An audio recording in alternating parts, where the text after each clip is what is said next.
দর্শক, দেলোয়ার হোসেন সাঈদীকে পরিকল্পিতভাবে হত্যা করেছে শেখ হাসিনা। দেলোয়ার হোসেন সাঈদীকে হত্যার চাঞ্চল্যকর কল রেকর্ড ফাঁস। এসে যাচ্ছে শেখ হাসিনা, যার নাম দেলোয়ার হোসেন সাঈদী। আমার রাগ লাগে যে আমাকে এই যুদ্ধ অপরাধীর কথা বলতে হবে এখানে। কোনো দোষ না করে বছরের পর বছর আল্লামা দেলোয়ার হোসেন সাঈদীকে কারাগারে বন্দী রাখার পিছনে সবথেকে বেশি কলকাঠি নেড়েছিলেন সাবেক আইনমন্ত্রী আনিসুল হক। আমি রাজাকার নই। আচ্ছা, যাই হোক, আমি সাঈদীকে ফাঁসি দিয়েছিলাম, এইটুকুই বলি। মাঝে সাজি হিসেবে মারে নাই, তার দেহিও নাই, মিলিটারিতে পাকশন তারা মারছে। আল্লাহর নামে কসম করে বলছি, আল্লাহ 1971 সনে এক ফোঁটা পানি বা কাদা আমার গায়ে লাগে নাই। সময় থেকে কিন্তু দেলোয়ার হোসেন সাঈদীর ফোন কলগুলোকে তিনি রেকর্ড করতেন। আল্লামা দেলোয়ার হোসেন সাঈদীর সাথে 5 মিনিটের একটি অডিও আমাদের হাতে আসে। মানে দর্শক, এবার দীর্ঘদিন পর আল্লামা দেলোয়ার হোসেন সাঈদীর আসল রহস্য বেরিয়ে হয়েছে। সম্মানীয় দর্শক, তাকে কার নির্দেশে হত্যা করা হয়েছিল এবং কি তাকে যেভাবে জেলে রেখে হত্যা করেছেন সেই গোপন ইতিমধ্যে কিন্তু একটি গোপন ফোন রেকর্ড প্রকাশ হয়েছে। এই ভিডিওতে আপনারা দেখতে পাবেন সেই গোপন ফোন রেকর্ডের ভিতরে কে কে আলাপ করেছিলেন এবং কি কার নির্দেশে দেলোয়ার হোসেন সাঈদীকে জেলে আটকে রেখেছিলেন এবং কি লাস্ট পর্যন্ত তাকে হাসপাতালে ডাক্তারের সাহায্যে তাকে হত্যা করা হয়েছে। ইতিমধ্যে এই ভিডিওতে আপনারা দেখতে পাবেন। সম্মানিত দর্শক, ভিডিওটি খুবই গুরুত্বপূর্ণ, তাই ভিডিওটি না টেনে সম্পূর্ণ ভিডিওটি দেখবেন। চ্যানেলে নতুন হয়ে থাকলে সাবস্ক্রাইব করে আমার সাথেই থাকবেন। ভিডিওতে একটি লাইক করে দেখতে থাকুন সম্পূর্ণ ভিডিওটি। প্রিয় দর্শক, আসসালামু আলাইকুম। নতুন আরেকটি স্পেশাল ভিডিওতে আপনাদের সকলকে স্বাগত জানাচ্ছি। আমি নাজমুল সাকিব। প্রিয় দর্শক, আপনারা জানেন, আপনাদের সকলের অত্যন্ত প্রিয় এবং পরিচিত একটি মুখ আল্লামা দেলোয়ার হোসেন সাঈদী, যিনি স্বৈরাচারী শেখ হাসিনার প্রতিহিংসার শিকার হয়ে তিনি অন্যায়ভাবে তিনি ফাঁসির দণ্ডে দণ্ডিত হয়েছিলেন। পরবর্তীতে তাকে আমৃত্যু কারাদণ্ড দেওয়া হয়েছিল এবং চিকিৎসাধীন অবস্থায় হৃদরোগে আক্রান্ত হয়ে তিনি গত বছর আগস্ট মাসে তিনি মারা গিয়েছিলেন।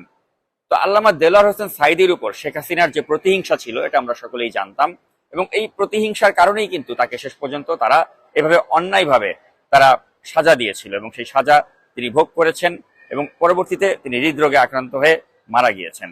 এবং তার মতো একজন ব্যক্তিত্ব, যিনি তার ওয়াজের কারণে তিনি প্রসিদ্ধ ছিলেন এবং তার এই ওয়াজ শুনে কোটি কোটি ধর্মপ্রাণ মুসলমান তারা অনুপ্রাণিত হয়েছিলেন এবং তাদেরকে এই ধর্মকর্মের প্রতি তিনি উৎসাহিত করেছিলেন এবং সম্ভবত সেটাই ছিল শেখ হাসিনার একটা ব্যক্তিগত আক্রোশের অন্যতম কারণ।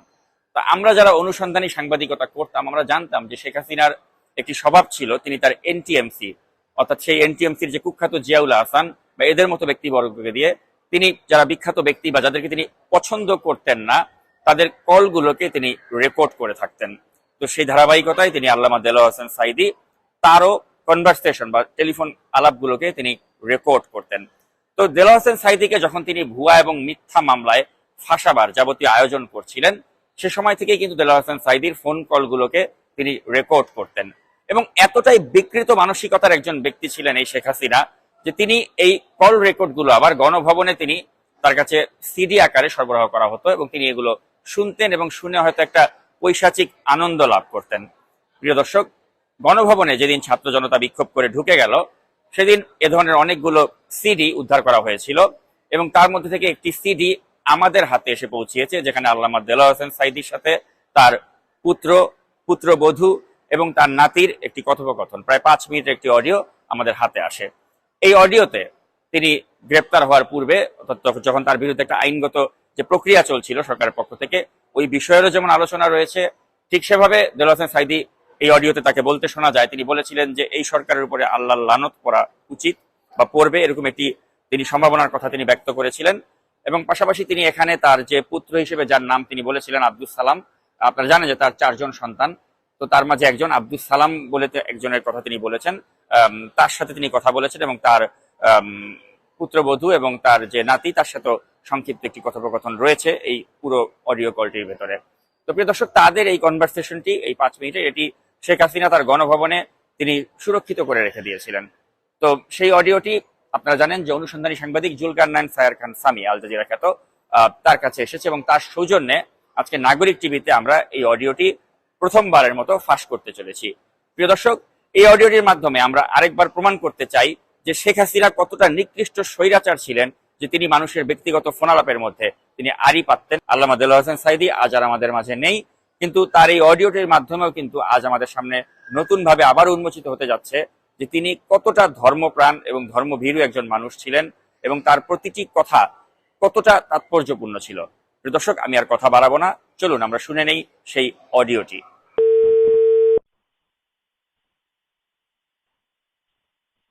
আসসালামু আলাইকুম।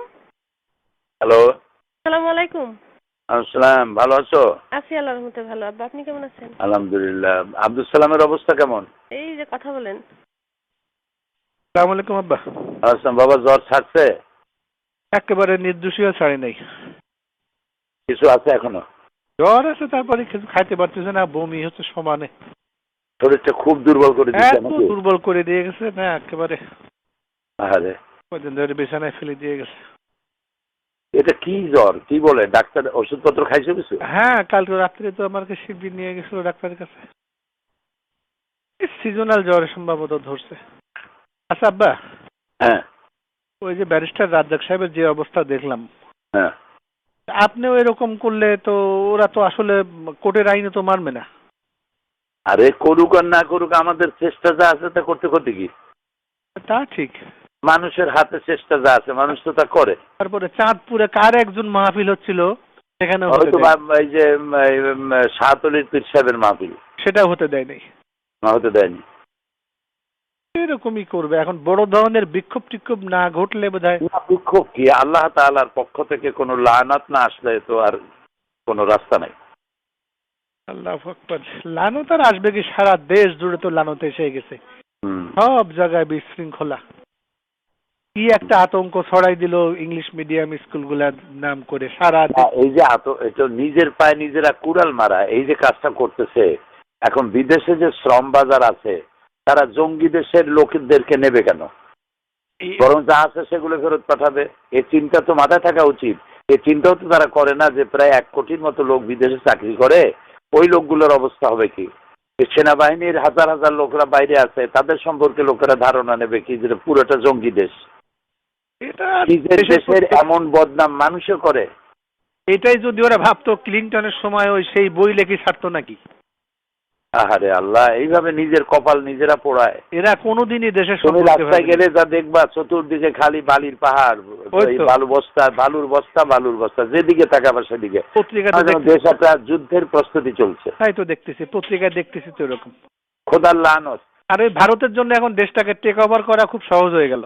একদম ভারত এবং আমেরিকার জন্য এটা আফগান বানাবার একটা পুরা প্লট এবং আন্তর্জাতিক সমর্থনও পাবে। ঠকাবার জন্য সাহায্য করো। হ্যাঁ, এটা বলবো আর কি। আল্লাহর কাছে মাপ চাওয়া ছাড়া পথ নাই।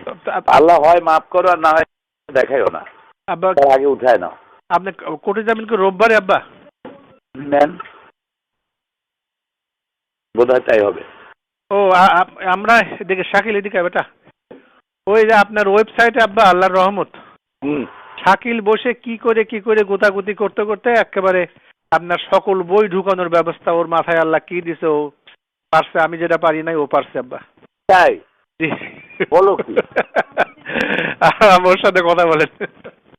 আসসালামু আলাইকুম দাদা। আসসালাম। শাকিল, জি দাদা। তুমি নাকি সর্বনাশ করছো? জি।